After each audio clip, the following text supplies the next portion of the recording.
Hey everybody, it is Wayne with Ugly Mug Marketing, and I'm coming to you live today here on Facebook, and I've got a special guest with me here. I've got Josh Fonger of Work the System, and Josh and his team are experts at putting systems and processes in place to help businesses scale. So Josh, first of all, thank you so much for taking time out of your day to join us today on Facebook.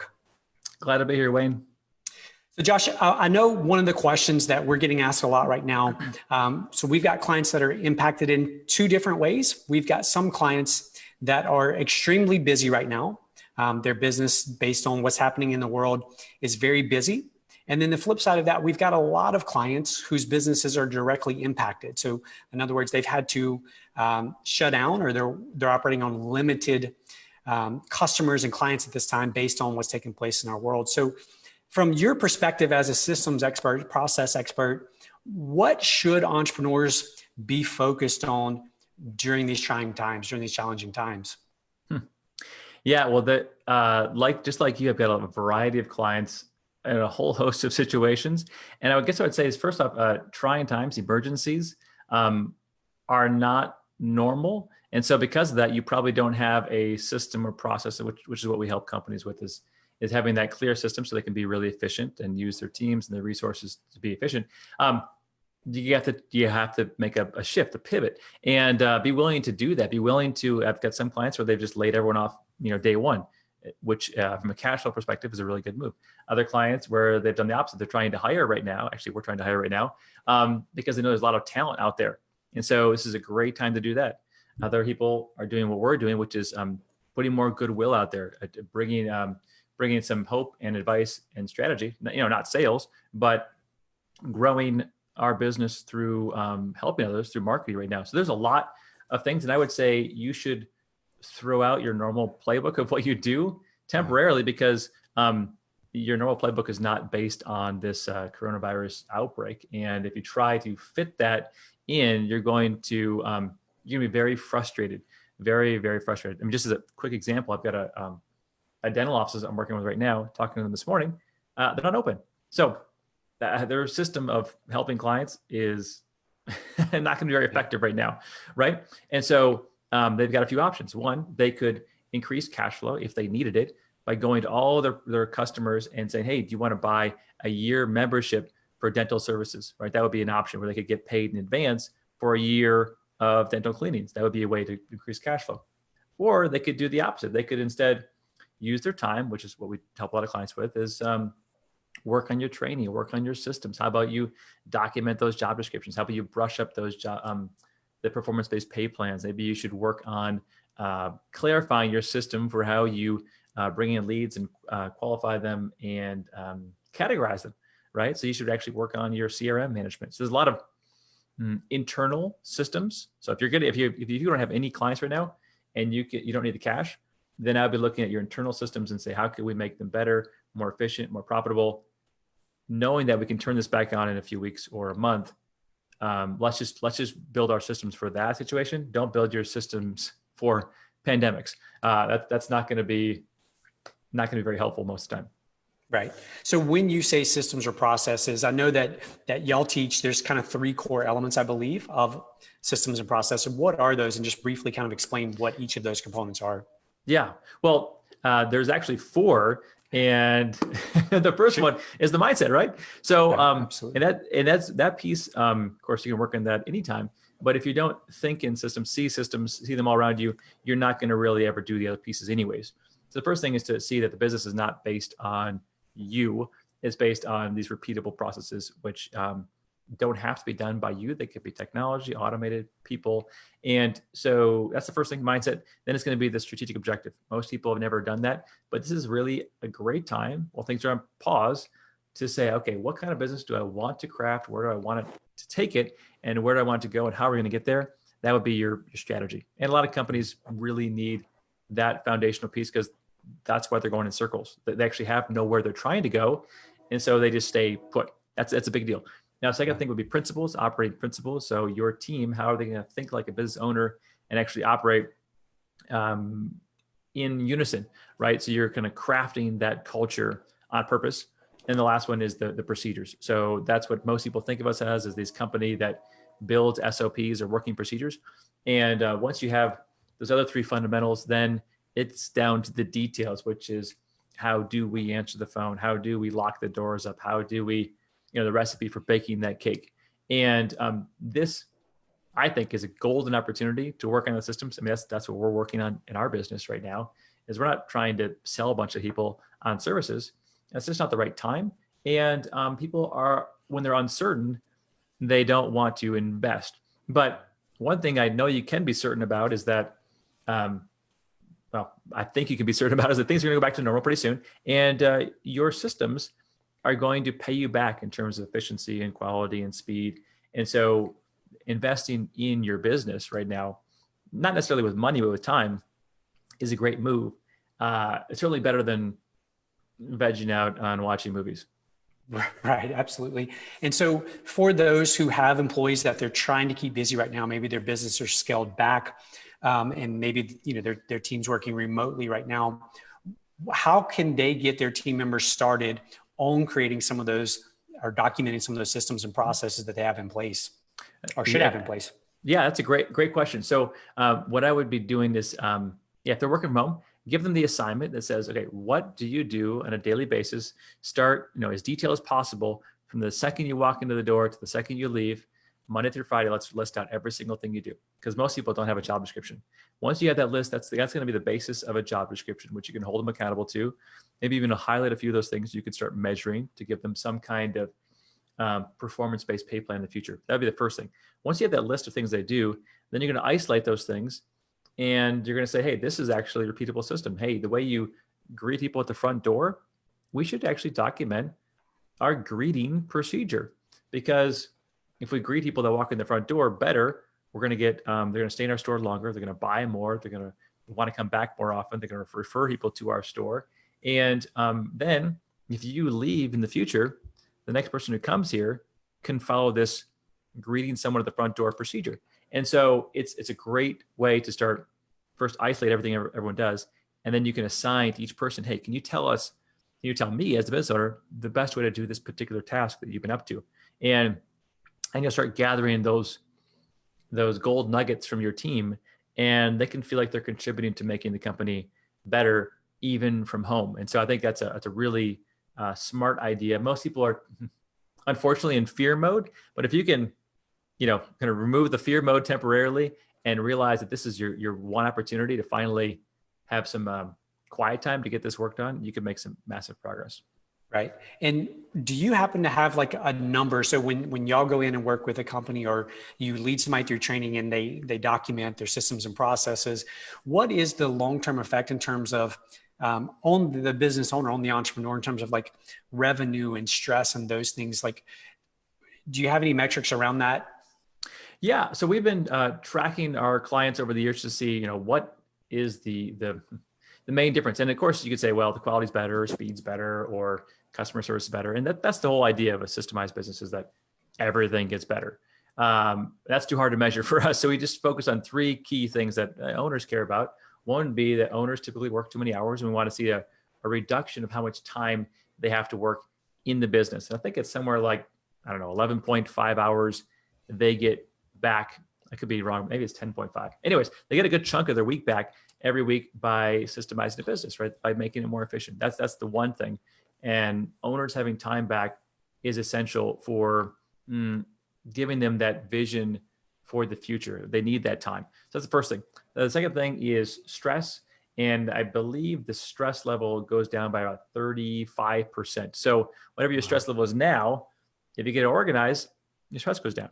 Now, it never goes down to zero, because zero means you're dead. So there's just a reduction in stress. Again, if you have less stress, you're going to think more long-term. You're going to think more about the future. You're going to make wiser choices, more thoughtful choices. So a stress out business owner who's working too many hours is a recipe for failure. And last thing is more money. And if you personally have more money, again, you're not in scarcity mode, and then you're going to start investing in the future. I mean, owners with money are typically the most generous people. And so they're going to be generous with their team. They're going to be generous with their time. And they're going to be generous with in reinvesting in their business. And so I think it's somewhere around 40, $2,000. Again, I don't have the numbers in front of me, but it's somewhere around that area where they make more personal income with the systemized business. And that is our whole mission of our business, is to get people to go from being self-employed, struggling, stressed out, to being a true business owner where the systems are working for them and they actually experience that freedom of being a business owner and the ability to really serve more people, expand their business, expand their futures. And I'll tell you that without this approach, and most people, some people who actually have the success, they do it intuitively, but without this approach, you're really just going to stay stuck. You're going to stay in that place where I think it's 96% of companies, they never get to the $1 million mark in their business. They're always struggling. They're always solopreneurs or self-employed, just working, never really get anywhere because they have not built the infrastructure to go anywhere. They haven't built the vehicle to go anywhere. Right. Now that's excellent. And I think, regardless of where the stats actually fall in terms of, the exact percentages and the exact numbers, all of those things, so stress, hours worked in the business, profitability and income, all of those things directly contribute to quality of life. And like you just said, not just for the business owner, but for the entire team. And so to kind of tie that back together with everything you just said, it's that although right now the situation that we find ourselves in, in a lot of the country is a very challenging time for so many, use this opportunity to make an investment in your company, in those systems, in those processes that will pay dividends for years to come in the future. And I can personally tell, for those watching that I read the book, Work the System, years ago and began building systems and processes at Ugly Mug Marketing. And those systems and processes are the things that have enabled us to grow and to scale the company. And they also provide just such a peace of mind for me in knowing that when we deliver a product, when we deliver a service, it's going to be done in a consistent manner because we have the processes in place to follow. Let me shift just briefly and just ask you, so right now, so many businesses are, for the first time ever, their teams are trying to work remotely. Are there specific systems or processes, maybe kind of, these might be kind of one-time emergency, quote unquote, systems or processes, or even tools or recommendations to help entrepreneurs manage their team remotely and ensure their team's being productive while working remotely? Mm-hmm. Yeah, well, you probably want to do Google search for that because it changes by the moment. But, we used Zoom for our meetings. We also use Google Hangouts, and we're using Zoom right now. So I think if you're not set up on some kind of web conferencing platform, it makes sense for your whole team to get on some kind of platform. So whether it's during this coronavirus time or just in the future, it's essential to have some kind of tool. And then we use Asana for our project management, task management. And so I think having those web-based tools for work from home situations, there will be diseases in the future. There will be weather issues in the future. There will be sickness in the future. And so it just makes sense to have those in place. And you Google any one of those softwares, they're going to tell you how to get set up on the software. So I wouldn't want to give you the specific step-by-step. So I think that would be more, I think that would be one essential. I think that the world's changed. People don't have to go into work to be productive.